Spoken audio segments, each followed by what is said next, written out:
My name is Vincent Salachi. I'm a board member here at the Rocky Mountain Map Society, and it is my honor and privilege to introduce Dr. Susan Schulten.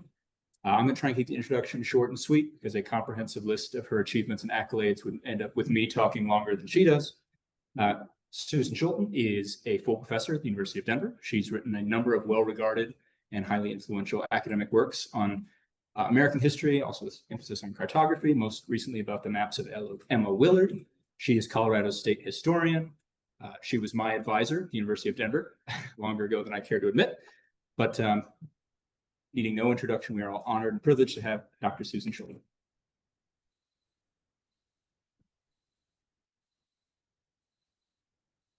Thank you all for coming. It's a delight.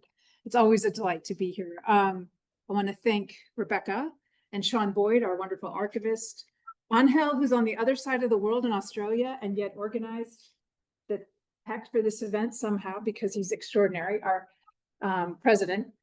If you get feedback, let me know. Vince for introducing me. What Vince didn't mention, which of course he wouldn't, is that he was one of the best students I've ever had, a triple major, if I can remember, political science, geography, and history. The Susan Schulten Court. The Susan Schulten Court. And we had a ball together in his 4 years at DU. I also, of course, am grateful to the folks at Colorado for making it possible for us to hold these meetings here. It's a wonderful venue for us, and it is coincided with an enlargement of attendance. So thank you all for that. Finally, I want to make clear to all of you, and especially the old timers like me in the Rocky Mountain Map Society, I've been a member of this society since 2001 when Wes called me up on my landline and had read my first book and then encouraged me to join. And in that time, 24 years, I don't think there's a single project that I've undertaken related to maps that I haven't first piloted here. And that means I've spoken quite a lot, but that has meant a lot to me to be able to incubate these ideas, to float them with this crowd before they get further developed into the broader public. Long before we had Zoom, right? I could test out crazy ideas about maps. And so I'm grateful to be a member of this organization, and I always have been. And I'm especially grateful to Wes, who made that initiative so long ago. We are in the midst of a pretty amazing coincidence of anniversaries here, and that is this coming year, Colorado is celebrating the 150th anniversary of statehood, the centennial state, which coincides, of course, with the 250th anniversary of American independence. And so the folks at History Colorado, especially Jason Hansen, who's here, the chief creative officer of the organization, have mounted 3 extraordinary exhibitions. The first opened a few weeks ago, the exhibition on the Dominguez and Escalante, the exhibition on the Dominguez and Escalante expedition, which featured a number of maps from Wes Brown's collection. And that is an exhibit that I think will be up for the better part of the year, and you can still see it. It's phenomenal. This Thursday, the exhibit devoted to Colorado statehood will open here and be up through much of next year. And then in November, just before Thanksgiving, they're going to mount their incredible exhibit of turning points or moments that made the United States, or American history, I should say, in 50 objects, using objects. And that will open, like I said, in the week before Thanksgiving, right? All right, so please, if you have any interest in those, I welcome you to take a look at all 3 of those. But to get to the matter at hand, you saw that the title of my talk was Mapping the Sectional Crisis. And what I meant by that was that there is no way to understand the coming of the Civil War. And here I'm really talking largely about the 1850s, when the sectional crisis is really at a fever pitch. There's no way to understand that apart from the maps that were generated in that era. And the question I always ask my students is, how is it possible that America has a history of slavery that's as long as the colonies themselves?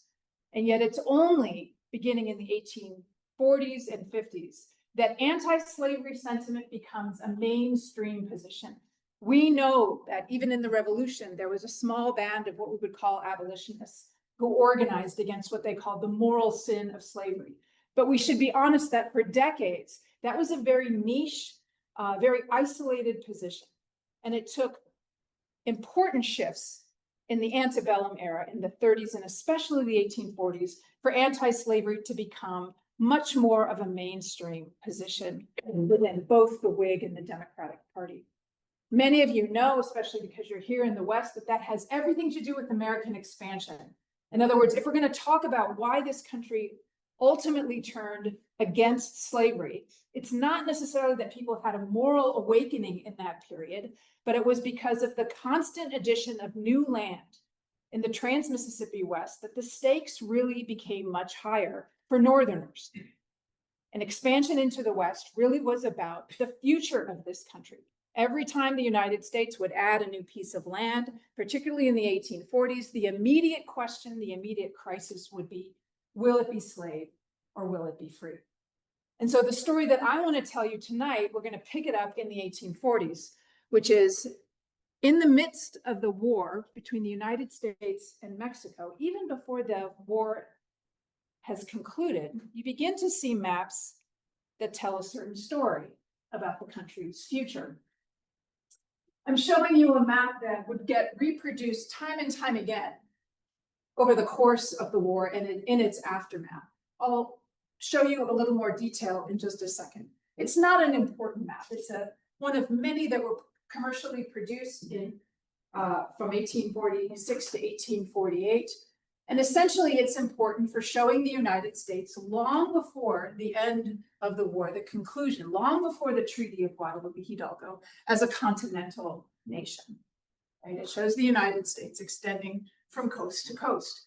And on the border of the map, Haven and Emerson, the lithographers, have added little vignettes of each state, some territories, and already counting. Oregon is in the United States column, if you see here. The Oregon difficulties have been settled with the British just a few weeks before this map was published. And also California, as they say, taken military possession of by the United States, 1846. This is when the war is only a few months old, and you're seeing the presentation of the war as essentially something that will bring enormous new territories into the United States. Okay. This map gets reused and adapted in many different ways. This is something that'll be more familiar to you when Ensign and Thayer pick it up, use the plate, color the plate, and add all kinds of decorative vignettes around it to celebrate the victory of the United States over Mexico. You've got Zachary Taylor up there, and on Washington's right, Winfield Scott, the heroes of the US-Mexico War. I don't know if I can, there we go. Now, along here, along the top, you see this panoramic view that gets repeated over and over again. Panoramic view from New York to the Pacific Ocean by the contemplated Oregon Railroad. The idea that from east all the way to west, this is now a continental manifest destiny, okay? I show you this because I think this is largely the image we have in this country of this war as a kind of fruition of that manifest destiny thought. What we forget is that this is one of the most divisive wars in American history. Not in the South necessarily, right? For the most part, Southerners, Whigs have a slightly more complicated, but most Southern Democrats are firmly behind the United States war against Mexico. It's in the North where the division is really flourishing, because it's clear to many Northerners that this is really a war to extend the power and the territorial sovereignty of American slaveholders. And that becomes especially true in 1847, when a very inactive, not very important Democratic congressman from Pennsylvania, David Wilmot, makes a very, very modest proposal in the House. He proposes simply that there will be neither slavery nor involuntary servitude ever to exist in any land that we anticipate winning from Mexico. In other words, by 1847, it's fairly clear that the United States will prevail in this war, and Polk is such that he's going to ask for and press for not just a further southern border, which initiated the war in Texas, but much more land in the far west. Okay. So Wilmot makes this very modest proposal. He actually supported the war, but he had his concerns. He suspected that Southern Democrats really did want this war to be about gaining new land in the West for their own institution of plantation slavery. And he thought this might be a way to smoke them out, right? If you propose that all new lands taken from Mexico will be banned of slavery, will be closed to slavery, that might show us something. Well, the proviso repeatedly passes the House and repeatedly fails in the Senate. And so David Wilmot wins himself footnote place in all American history textbooks since, because it matters. David Wilmot polarizes Congress and polarizes the country over his failed amendment. Because the more it fails, the more it seems to expose Southern slaveholders for what they really are, which is by definition expansionist in the view of many Northerners. Okay, so the war becomes deeply, deeply divisive. Not so much about whether we have the right to take land from Mexico. That doesn't seem to be as big an issue. But like several people like Henry David Thoreau, the bigger issue is this a war about Southern hunger? Right? Hunger for new land. And so I tell you that because about a year ago, when I was spending time in the archives of the American Antiquarian Society, which is a large archive of American history west of Boston, I was doing what I love to do. They kept telling me, no, everything's in the online catalog. But I kept seeing this card catalog over in the corner, and I love going through card catalogs.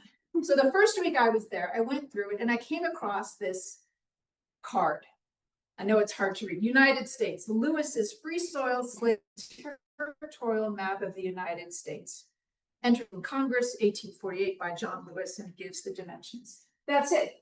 Not that I've seen most maps, but I had never heard of this map. It doesn't show up in any bibliography of cartographic history. There's no reference to it in WHEAT or other online databases about the history of cartography.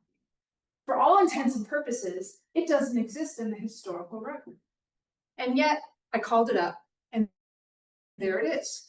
The exact same map I showed you, uncolored, that this man, John Lewis, adapts to his own purposes.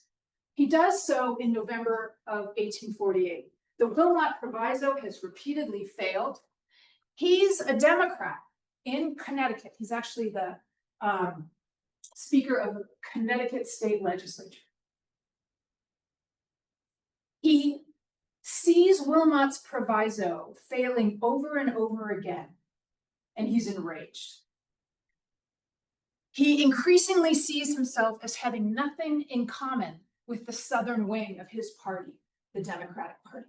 And so he joins this infant new movement, the Free Soil movement, which is just as it sounds. A party that's dedicated to keeping the West free, meaning free of slavery. It also often means free of Black people. But for our intents and for our purposes, it really means free of slavery. It's an anti-slavery party, although it is not an abolitionist party. It is interested in limiting slavery in the West, in new territory. He joins that infant Free Soil party, right? Some come to know them as the Barn Burners in New York, the anti-slavery wing of the party. And in the presidential election of 1848, they barely make a difference. Right? But what matters is what happens next. In defeat, like I said, he's enraged by what's happening with the war. He's enraged that the war was concluded with this massive area of land and absolutely no plan for its disposal. If the Wilmot Proviso repeatedly failed, then how the hell are we going to figure out what to do with all this land in the far west? So he takes the plate of the map that I showed you originally, uncolored, colors it to his own purposes, and then goes down to New York and drops it off at the offices of the largest anti-slavery organization in the country in New York, the National Anti-Slavery Standard. That's the name of its newspaper. It's the National Anti-Slavery Association. And I show you the details here. We don't have to linger on the language. But what matters here is that he is introducing a concept that will be incredibly powerful and capacious and ultimately fire an entire new movement. And that is the concept of the slave power conspiracy. Now, when I say that, it's often misunderstood as a belief that slaves have power. That's not what John Lewis means. John Lewis is enraged because it seems like this was a war orchestrated for Southern slaveholders' gain. And he increasingly sees that the South has advantages, some born out of the Constitution, the 3/5 Compromise, others born out of the history of this country, which has everything to do with the degree to which Southern, particularly Virginians, dominated federal institutions such as the White House. But he sees it as a structural problem. He calls it the slave power conspiracy. And you can see he replaces the original text on the map with his own, and it's a screed. He goes back and talks about the ways in which the system has been rigged since the Revolution, despite the fact that Northerners sacrificed more men, for instance, in the Revolutionary War, or literacy rates are higher, or taxes paid are greater. But what he's starting to see is that the system itself is rigged in favor of white Southern slaveholders. Okay. That doesn't mean it is. What I'm trying to get across to you is that he's introducing a new concept, right? And he titles his map Free Soil, Slavery, and Territorial Map of the United States. Right? And what he sees that with the failure of the Wilmot Proviso, there's a problem here. Right? The massive land that he colors blue, he says, is a giant question mark. Southern slaveholders are not interested in giving an inch on this. Their designs are suspect, and we are headed for repeated crises over the lands in the West. And so in the aftermath of that defeat of his ideas in the election, he says, men of the soil that is free, more elections are coming. Pay attention. Stay on top of it. Don't give another inch to the institution of slavery. All of that is interesting to me, like I said, from a history of cartography perspective, because there's no record of this map anywhere. And yet, to use modern phrasing, it goes viral. I told you that he drops thousands of copies off at the doorstep of the National Anti-Slavery Standard, right? By the end of that month, they are advertising the map. Clear, a map has been left for sale at this office. It is the briefest and most argument that the free soilers have brought forward. They make clear over and over again, these men calling themselves free soil, they're not abolitionists. They don't really care for the fate of the slaves themselves. But we share common cause in the sense that they are really opposing any extension of slavery into new territories. And so the National Anti-Slavery Standard agrees to sell it and sells it for the next year and a half. Okay. I found this nice little explanation of what the map does, because of course they aren't showing the map in their pages. They're saying you can come buy it. Then I found dozens and dozens of notices for the map in both abolitionist papers and more generally anti-slavery papers. Papers as far, by the way, as Louisville, so some enslaved states themselves. This gives me a sense that there's something happening. Frederick Douglass, in his monthly newspaper, calls attention to it as an important document, one that crystallizes, right? It gives, what does he say? Is an excellent thing of the sort. At a glance, it shows the aggressive and greedy character of, quote, the slave power. And so I show this map to you both for the way in which it really doesn't exist, like I say, in any recorded history of mapping, but also the way that it introduces a concept that will explode in the 1850s in terms of its popularity.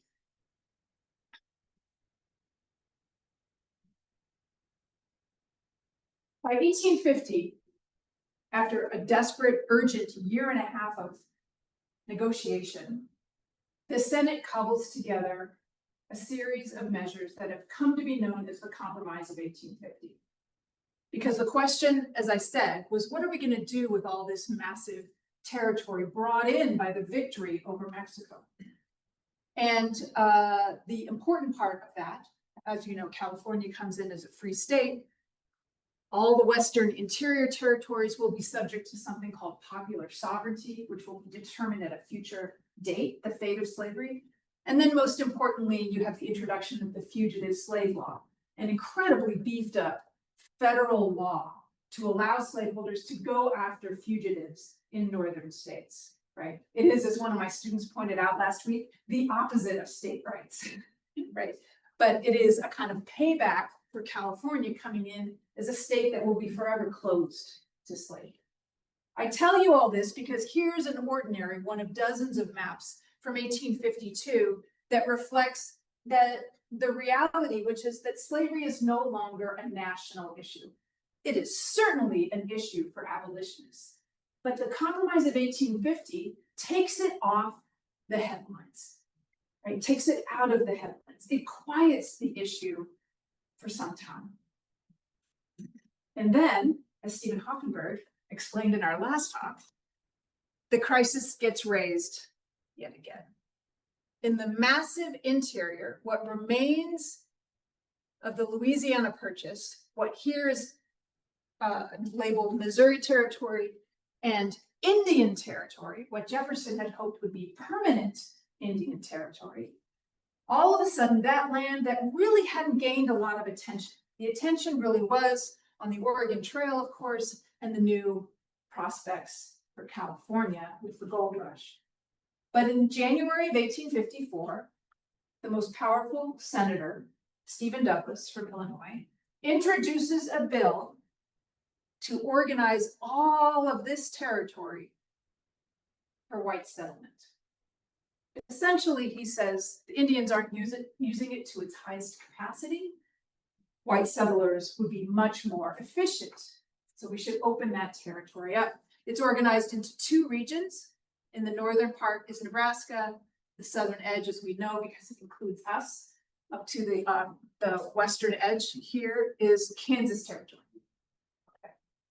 So far, none of that is controversial. There were not many advocates for the rights of Native Americans on the plains at this time. There was no real pushback for the idea of introducing organized territories and opening up the interior to settlement in 1854. But at the last minute, Stephen Douglas adds a crucial little amendment. And he says, slavery in that region will be determined by the people who eventually settle. Again, doesn't sound very controversial to contemporary ears, except that it was a violation of the Missouri Compromise, which had drawn the 3630 line through the Louisiana Territory 34 years earlier. In other words, for 34 years, there had been an understanding that slavery would never occupy this land in the interior. And Stephen Douglas puts it in at the last minute. As a result, all hell breaks loose in the northern states. This is perhaps, I think, the most shocking development in American politics in the first half of the 19th century. Nathan, you may disagree. We can talk about that. But it absolutely roils both the Whig and the Democratic parties. It creates a monumental crisis. All the more so because the Whig and the Democratic parties don't want to deal with this, right? This seems like something that there's no solution for, there's no upside to. And now Stephen Douglas is essentially forced the issue of slavery back into the public conversation, okay? And that's what takes us to the next stage of these maps. In early January, Stephen Douglas introduces the bill into the Senate. You'll notice the language, it is usually referred to as the Nebraska bill or the Nebraska problem because the language is actually a bill to organize the territories of Nebraska and Kansas. I think in our own vernacular, we've flipped it some.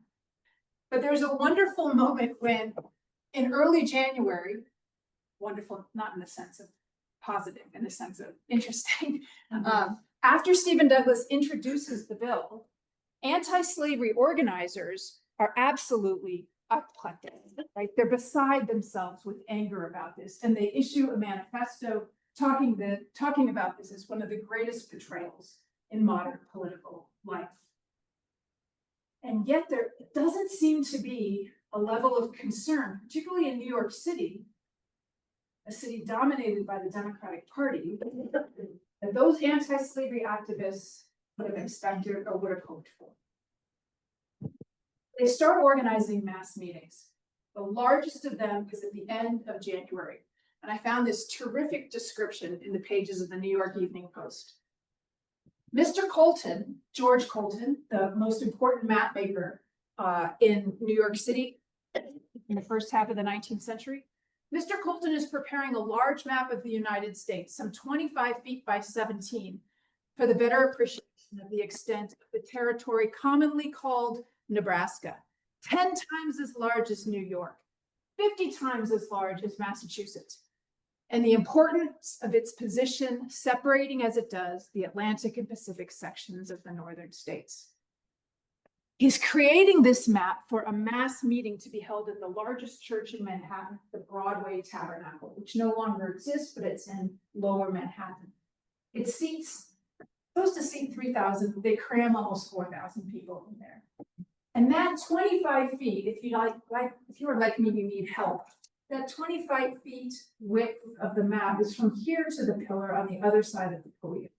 It's massive, right? We have no evidence of what it actually looks like, except for the eyewitness descriptions. And we'll have a sense of that in just a second.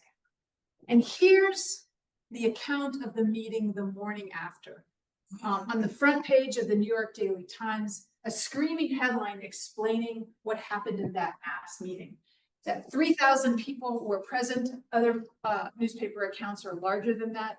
And it talks about the map. The map was painted upon white canvas displaying the relative sizes and proportions of the states and territories. A heavy black line was drawn entirely across its face from the Atlantic to the Pacific, representing the 3630 line, the line which defines the limitations imposed by the Missouri Act.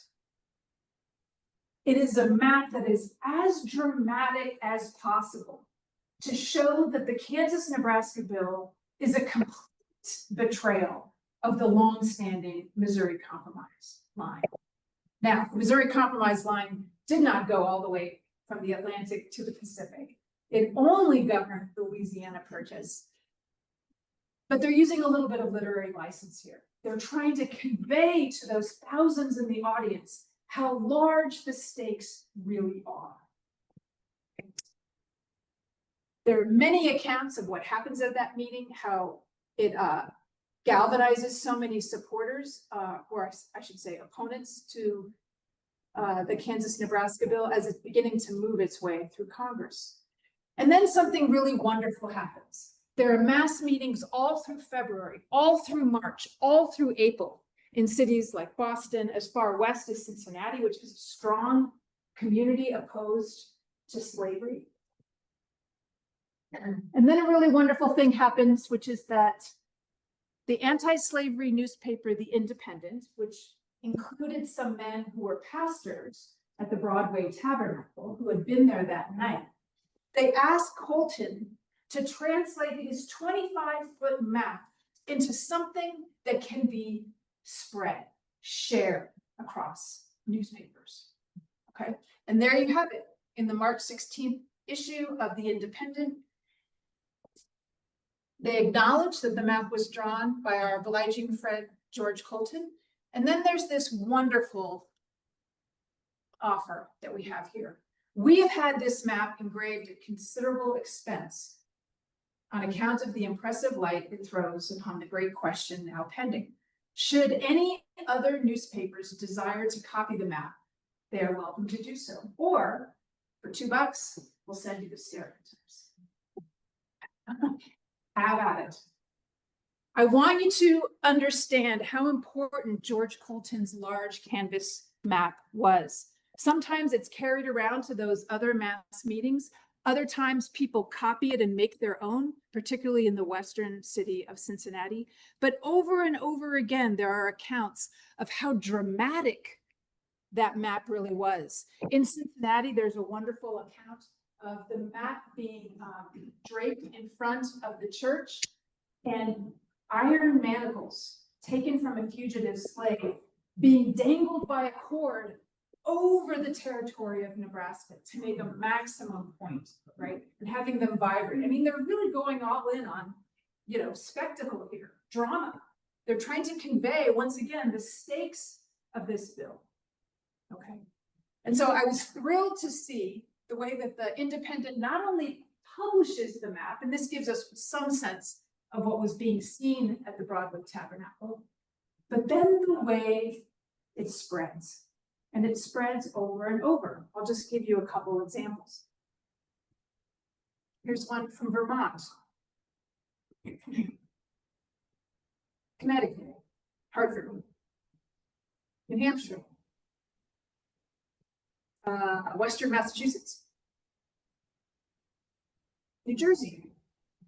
This one and the next few are particularly interesting to me because if you recall, the editors of the Independent say, if you got $2, we'll send you the stereotype.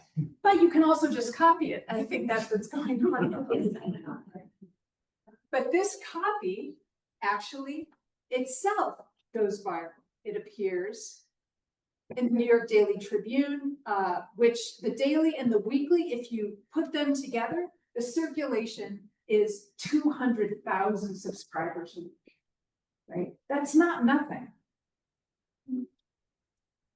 Here's the weekly version of the Tribune, right? Same basic idea. And then even entered into the record in the House of Representatives when it takes up the Kansas-Nebraska bill in spring. That's when things reach a fever pitch. It had passed through the Senate fairly easily, but it struggled in the House and reaches the climatic debate in May of 1854.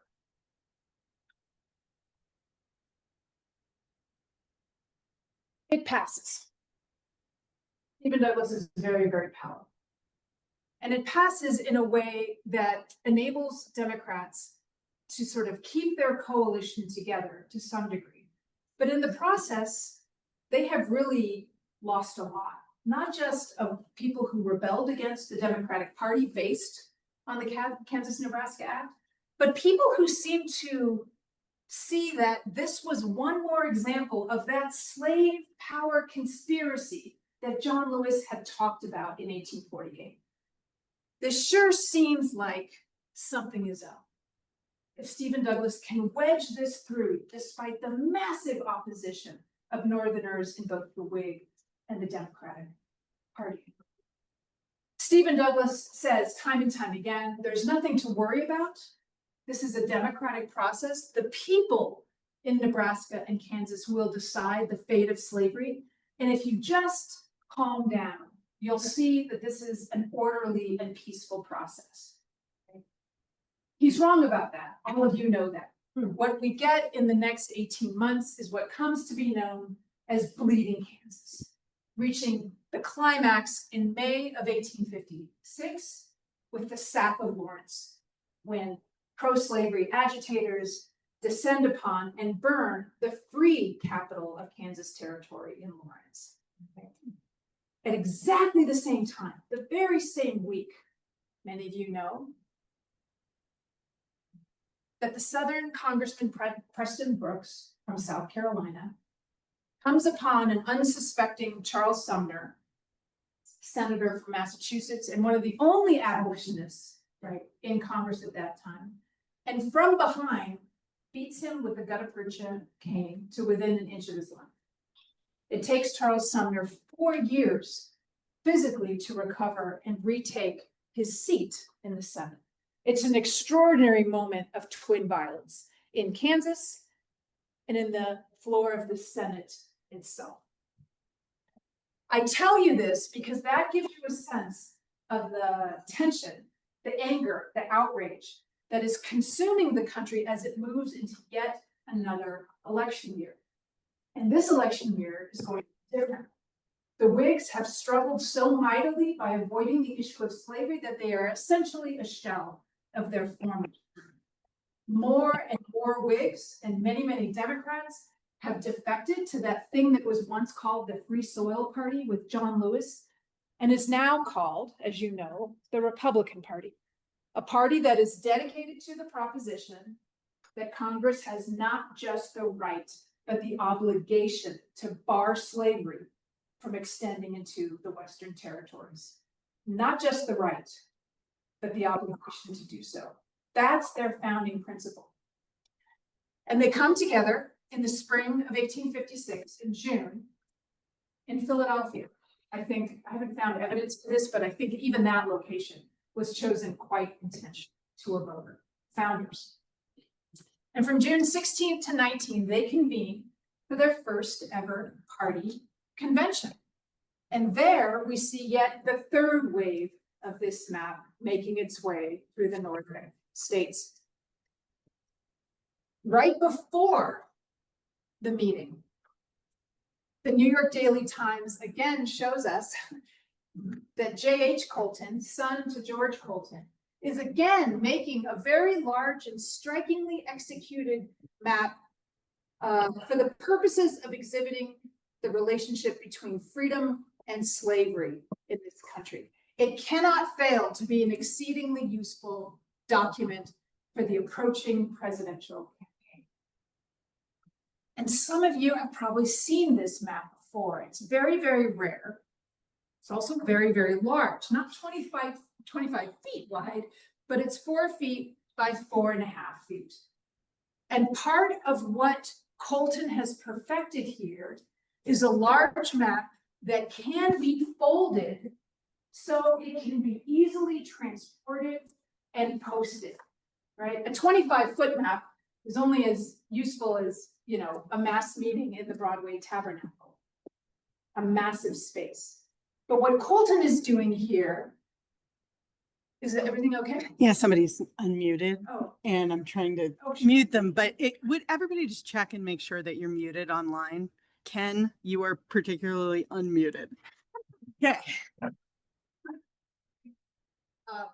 What Schulten is trying to do here is to perfect a map that can be transported, but also posted in public places, in clubs, in meeting rooms, that kind of thing, convention halls. Maybe not massively, but in a way that can be replicated over and over. And so what you see is exactly that map that the New York Daily Times has described. This copy, as you can tell, I found in the American Antiquarian Society.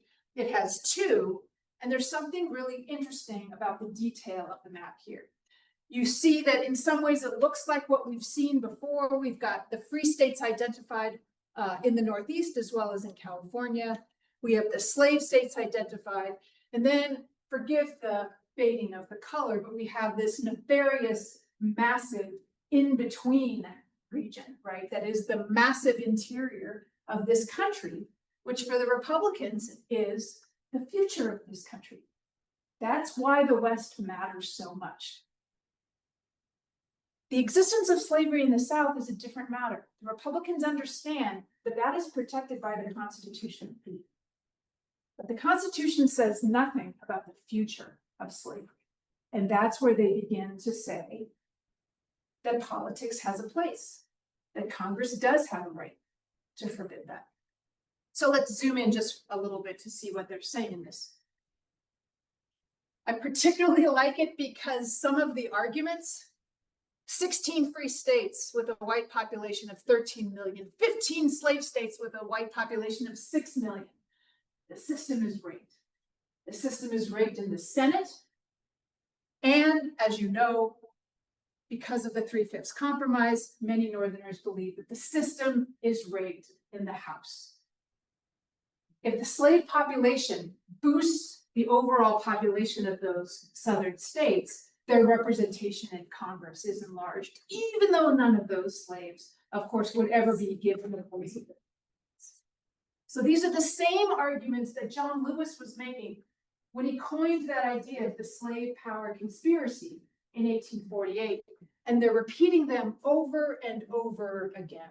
And there's lots of census data, the same kind of thing that John Lewis has done to show that there is a kind of systemic injustice happening here.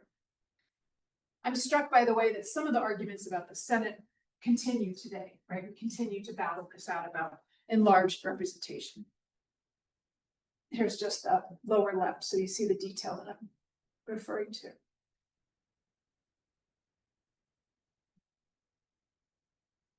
The map is introduced at the Republican convention.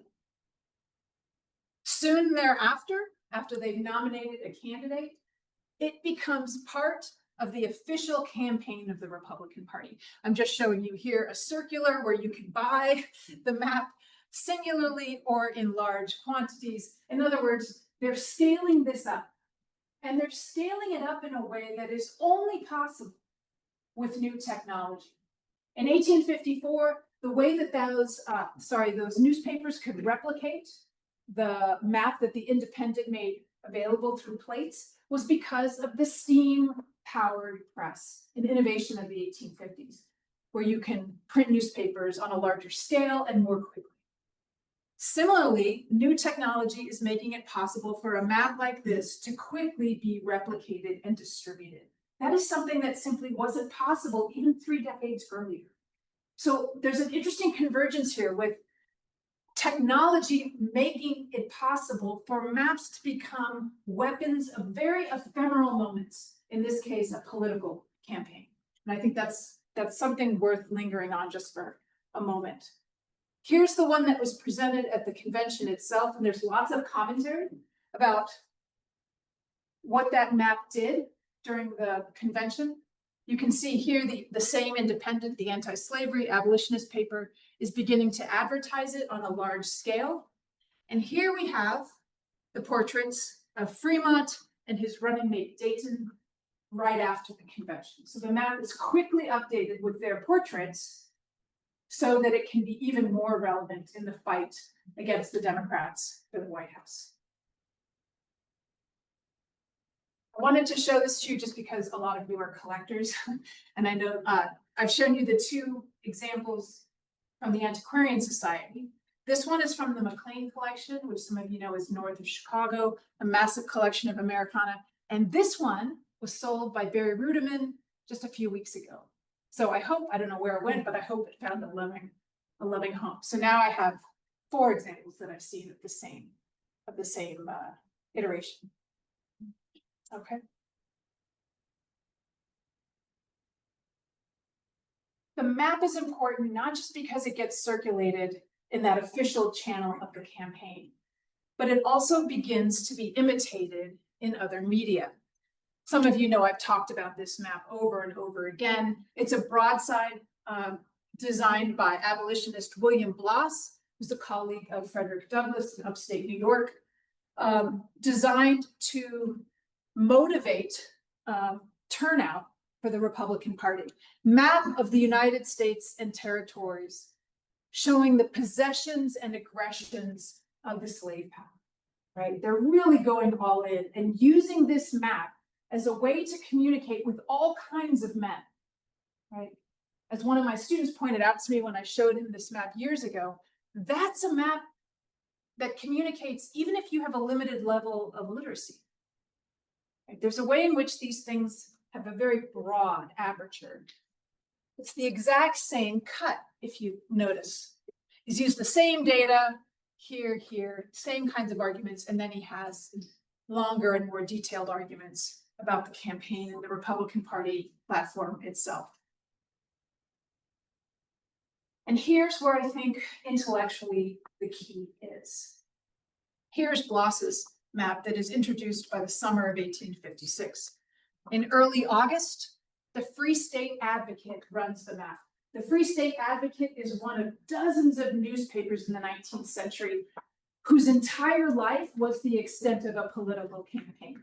So the Free State Advocate, you can probably guess, is a Republican rag, right? It's a propaganda pro-Fremont newspaper that only lasts from June until the week before the election, right? But look at how it has used the exact same map, of course, to its end. This is what I want you to take away. This is an abolitionist author. This is an anti-slavery Republican newspaper. Abolitionists are arguing for the end of slavery everywhere now. Republicans are arguing that slavery cannot extend into the West. These are not groups that agree on much more than the fact that slavery constitutes a threat to this country. I want to make clear that these are different organizations.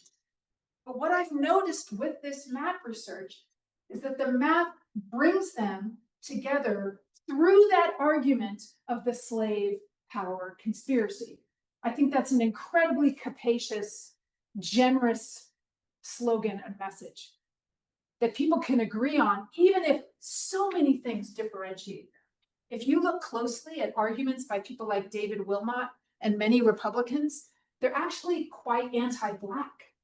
Many of them want the West and the Western territories preserved for white freemen. But if you step back, one can see how these organizations made common cause in the Republican Party. Why Frederick Douglass threw his support to Abraham Lincoln in 1860 and even to Fremont in 1856. Okay. And yet it papers over some important differences. I'll show you just a few more. I've got my eye on the clock, so I know where we are.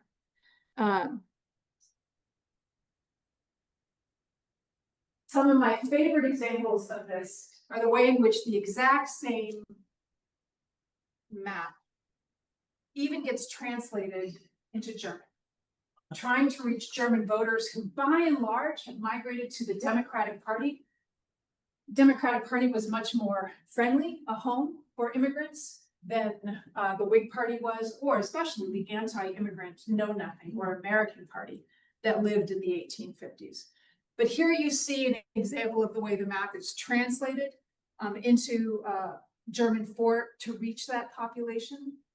I think I have one more example. Yes, and also in a German newspaper where the Republicans presumably bought up a couple pages to make this argument in several successive weeks leading up to the election, right?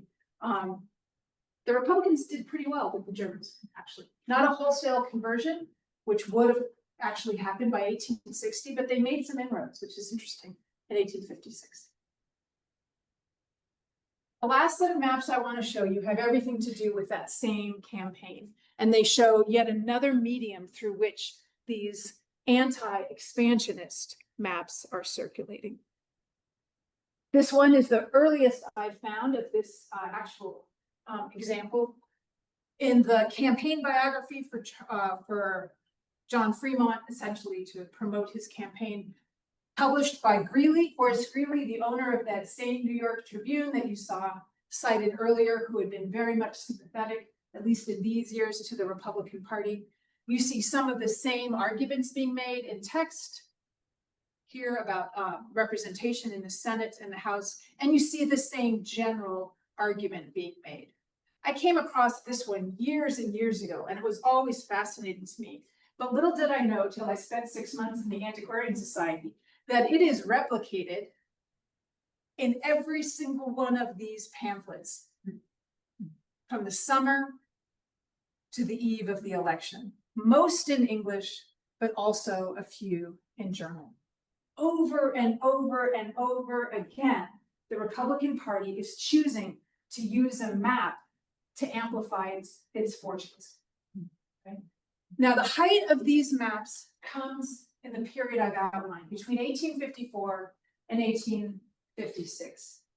Thereafter, the fate of Kansas is more secure in the free column, and issues shift, right? The concerns about slavery are less about the Western territories and more about things like the Dred Scott decision or representation.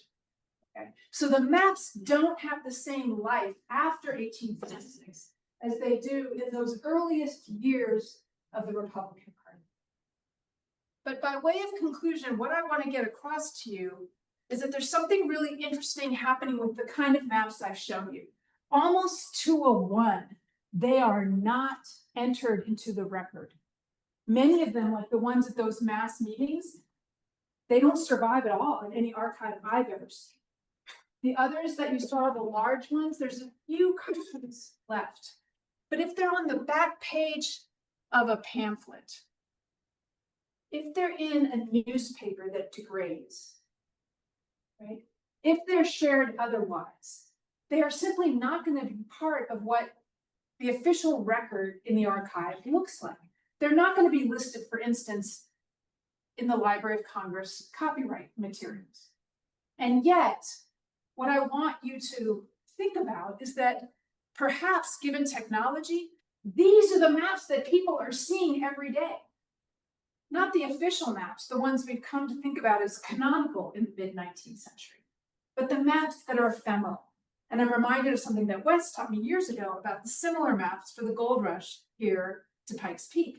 They are everywhere. And yet, ironically, it's very hard to find them today because they were used. They were in very quickly.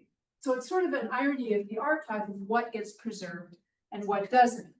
And so when you think about the maps that originally drew me to this material, they're maps like this, which many of you are familiar with.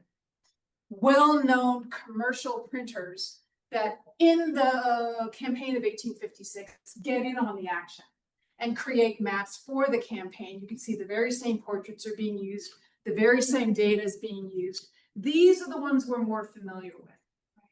Because they're printed with big deal commercial publishers. In this case, Reynolds, and then in another case I'll show you with George Eliot.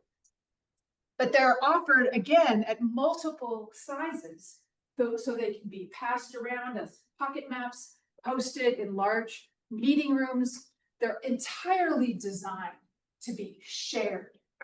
They're not designed to be put in a library and archived away. They're designed as tools of communication. Okay. The other example that many of you are familiar with is G.W. Eliot's maps, similarly kind of highlighting the Missouri Compromise line and its betrayal. So two things to leave you with here. On the one hand, for those of you who are interested in American history, I would make the case that it is impossible to think about the sectional crisis between North and South that reaches a fever pitch in the 1850s without understanding the role that maps played. Maps made the threat of slavery in the West concrete.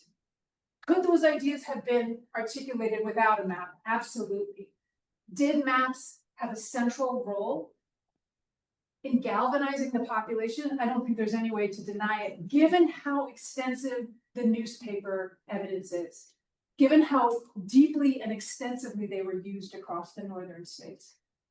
The second insight for me as a historian of mapping is that this is not this, I want to go back. These are not generally the kind of maps that merit a lot of attention. They have gotten a lot more attention over the last few decades. But by virtue of the fact that they're not copyrighted, right, that they're not ones that we think about as important maps, they're shorn of all detail, aren't they? Right? They're deliberately propagandistic and persuasive. And yet, because of the turns of technology, the advent of the steam press, the rise of lithography, it's possible to have maps that play a central role in day-to-day political communication in a way that was never possible a few decades earlier. There were political maps for sure, but they didn't reach the same level of the population. They couldn't be tools of mobilization in the way that they were by the 1850s. Thank you. Yes, I should leave this on if there's time for questions, but, oh, yes, go ahead, Sean. That was quick. He answered in a moment. In the independent version of the staff, the very first version of the staff, Yep, we'll go back. it shows the Wabash River, and he's wondering why that was important. Which is the question. Yes, and repeat the question into the microphone. The Wabash River is the one in the indicator. I think what he's doing, I think what Colton is doing is just simply giving a few reference points of the watershed. stylizing it rather than showing any more detail that would distract from the point of the map. That would be my untutored answer. If others have a better idea of the state of mapping at that time, I'm happy to entertain those too. Well, That's my. it's a minor river and it's really odd. There are several rivers on here that are odd though, and others that you would think would be on here and aren't. So, I think that it's just simply part of the minimal design that Colton had advanced. I'll think about whether the Wabash has a larger seismic import, but I'm not sure it does in this context. Jim? The same thing happens later in New Brunswick. And I'm wondering if there was some kind of a nascent movement to include the marine. They painted New Brunswick right above Maine and then legal economy. That's right. Repeat. Sorry, Jim Hensinger is saying that there, you can see a similar phenomenon with New Brunswick, which does show up in some of these. I've never heard about a concurrent movement for not 51st, more like 30 something. But it's possible. Yeah. Chris? I was interested I don't know whether you actually said it or implied that Stephen Douglas added the popular sovereignty clause to the Kansas-Nebraska Act or Nebraska-Kansas Act. It seemed like that was almost like a secondary thing that he just said, well, we'll put this in. I mean, was that the case? Was that kind of a secondary thing? And why did he do that? Repeat. Yes, I implied that Stephen Douglas put the final caveat about popular sovereignty in the Nebraska-Kansas bill at the last minute. He did do it at the last minute. It was not at all an afterthought. Stephen Douglas would very much like to be president. And the way to do that is to keep the Democratic Party together, and particularly to satisfy Southern Democrats. The popular sovereignty piece of this is to give them a kind of gesture or something. Stephen Douglas, when he does that, is about to become the most vilified politician in the northern states. He jokes that he could ride home to Illinois by the light of his own effigy after he introduced the Kansas-Nebraska bill. So he's doing it for a couple of reasons. As students talked about in my class today, we actually were talking about the 1850s. They reminded me that Stephen Douglas would also very much like the Transcontinental Railroad to go to Chicago. And the only way to do that is to satisfy Southern Democrats in multiple ways that they're going to be, of course, giving up the transcontinental line. But no, it is absolutely intentional. And he is even being, I think, a bit disingenuous when he says he wasn't anticipating the level of controversy. I think he's anticipating the level of controversy, and that's shown by the fact that he sneaks in at the last minute. That's my reading on it. But I know others are interested in Douglas. I welcome your thoughts, please. John C. Fremont of the Cartography Corps of the Army patrolling around all the western states on repeated expeditions. Is there any kind of linkage between his occupation at that time and the points that you're making with regard to the stylization of the Nate, what was the slogan of 1854 for the Republican Party?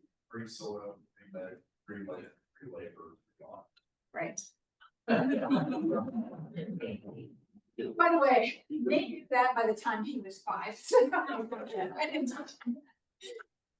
The question was, where does Fremont fit into all this? It is no coincidence that this is the hero not only of the Bear Flag Rebellion, but before that, the captain of multiple expeditions across the American West. John Fremont is a popular hero. He actually also has no political backstory, right? Which, as we know, can be helpful in politics. So when the Republicans think about running their first candidate, he's a bit of a clean candidate, if you will, and he's a military hero. And so in a map like this, they highlight Kansas as central, not just geographically, but politically to the campaign, right? It's a exemplar, if you will, for what Fremont stood for, right? The West free for free for white.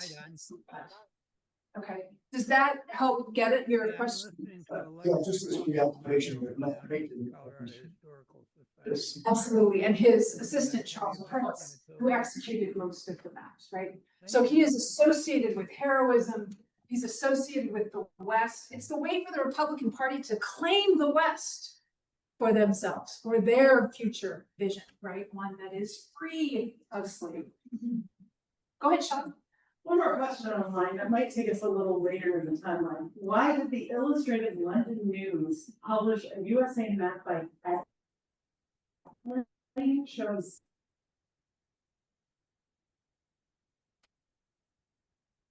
In atlas makers, but also newspapers, they are riveted with the conflict in 1861. They're doing that particular one that you're referencing to make money. They reissue it as a supplement. So these are popular maps, but it's instructive to me that if you look at maps made in Europe in the 1850s, particularly in Western Europe, they almost always represent the United States relative to slavery. It's on their minds, right? And of course, the British had outlawed slavery by that point. And it was a bit of it was quite a point of pride. Does that get to the question? Go ahead, Wes. You've demonstrated that simply a map in the geography shown makes the northern or the Republican anti-slavery argument. Was there, and that makes me think, well, then the Southerners probably didn't use maps at all in their propaganda, but I'd like to hear whether there was a use of maps that could improve their argument, or did they just stay away from the visual imagery? They largely stay away from it, and for purposes of Repeat. Oh, I'm sorry. Thank you. Wes is observing very nicely that the very fact of a map is implicitly, in the ways we've seen it framed, a Republican argument, right? An anti-slavery argument, an argument for keeping slavery out of the West. Did Southerners conversely use maps to their own ends? I cut a lot of that material out for the purposes of time, but what was fascinating to me is that when Southerners review John Lewis's map, for instance, the first one I showed you, or the ones that are circulating in 1854, they're really, really annoyed by them. And you can probably imagine why. They play fast and loose with the facts. They show slavery as necessarily dominating the West when nothing's been decided yet. They are inflammatory maps. And so what you see is a movement in some areas to gag these maps, to prevent their circulation in the South, and particularly in an election year of 1856. But they highly object to them. They find them, what does one guy say? He says, this is pure falal, which I had to look up. My other word doesn't know, it means fantasy. Fiction. Wait a minute. So now I know that, now I know a new word, falal. Go ahead. On that point, just wondered, the Mexican War, Mhm. a lot of the impetus of getting into that was the slaveholders looking for, at that time, it would have been land below the Missouri Compromise line. Absolutely. So it was potential land for them to expand slavery. Did they use maps at all at that time? If they were using maps to sort of promote that notion amongst themselves, or would they just sort of, that was just known that would be something they could do? I don't think they need to do that for two reasons. One is the war is over fairly quickly. And the other is the war is not unpopular in the South. In other words, part of the reason that John Lewis turns to a map in the late stages of the war is that Northerners are quite divided about the war. There's not the same level of division in the American South. They do think it's ridiculous, by the way, to argue that the war is for Southern gain. And what they trot out is the degree to which this is unarable land, right? This is also, by the way, I remember you did some work on this, the filibuster. That's actually what I was. Please, go So, ahead. At the same time, Northerners are saying this was a war for Southern gain. Southerners are saying they were betrayed by the North because they wanted to take Mexico all the way down to Veracruz, as well as taking Cuba and the Yucatan. You can see if you go forward to like the Bloss map, Yes, Mexico that's and those territories are the same color as the interior that is sort of up for grabs.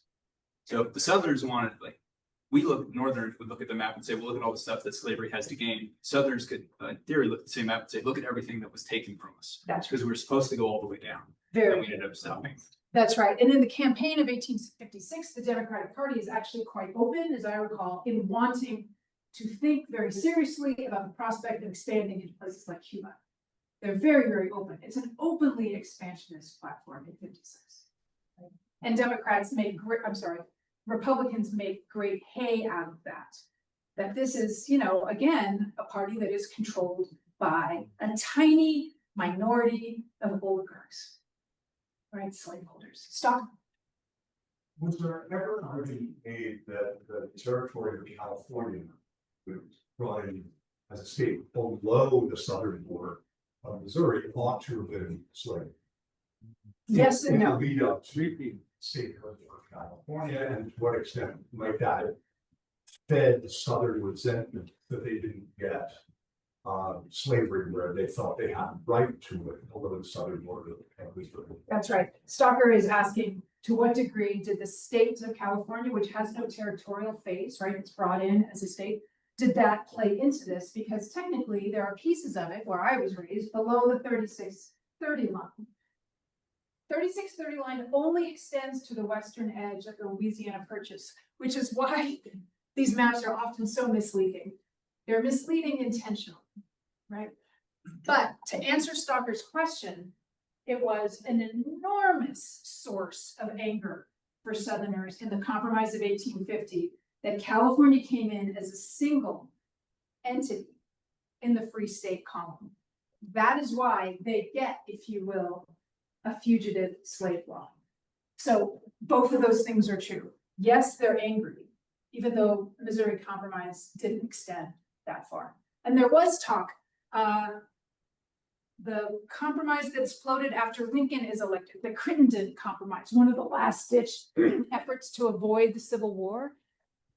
They proposed the Missouri Compromise go all the way to the Pacific. Like, everyone, let's just turn it down. We can just make a simple geopolitical solution. And it fails. Okay. John is telling me, it's like the old fashioned game. It's time for me to wrap it up. I'm happy to stay for a few minutes if anyone's interested. I really appreciate your time. I know it's been a long evening.